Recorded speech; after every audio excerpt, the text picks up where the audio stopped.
correct me if I'm wrong here, because you can't believe everything you read on the internet. I found that out for myself when I realized that you didn't really go to school in Africa. Right. I did not go to school in South Africa. How did that come about? Why is that still circulating? I saw you did another interview and you cleared it up, but because when I first was getting this stuff together, I'm like, why she's from Ohio, but she went to school in Africa. How did that come about? And we usually when people start with, now this is really interesting, I go, oh, here comes the South Africa question. Here comes the Africa question. So when I first started wrestling, and for the first probably 8 to 10 years when I was training in wrestling, I was going by the name of Mary Elizabeth Monroe, and I had rainbows on all my gear. I was a cross between She-Hulk and Buddy the Elf, and I was the rated G superstar.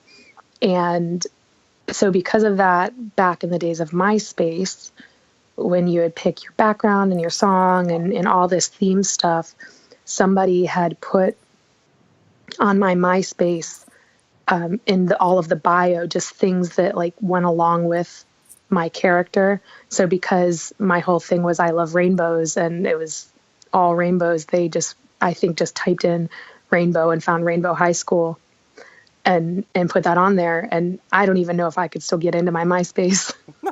Little MySpace Tom, right? Little Tom. Right. So, yeah, Tom in my top 8. Of course. Hey, he was in my top 8 too. I mean, come on.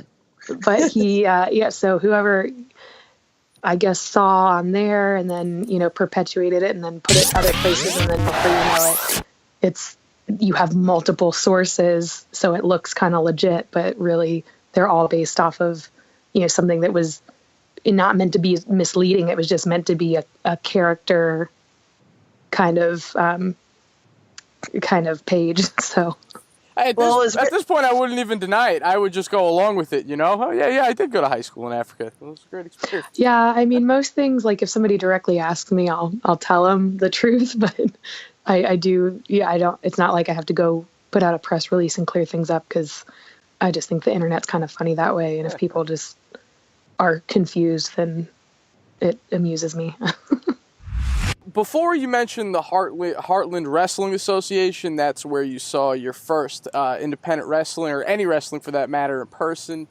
But researching you actually worked for that very promotion early on in your career, and I hope this is true. The Africa thing isn't true. I hope this is true. In one of your first matches, you actually teamed up with Jon Mosley, now known to the world, everybody, as Dean Ambrose. What was it like being around him back at that time? Did you know he was going to be a star?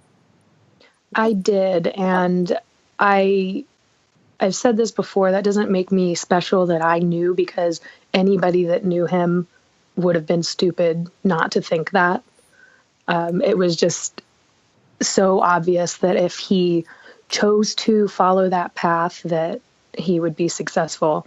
But it was really just kind of good timing. He hadn't been there too long before I started, so he and I trained together a lot, and there were times where we would be the only ones that would, kind of try to get them to open up the school early to get extra training time. So we were both really on the same page there for a while, where we were, just trying to work really hard. But he was that guy that would be one of the only people that were using the weight equipment, and, that was doing those extra things.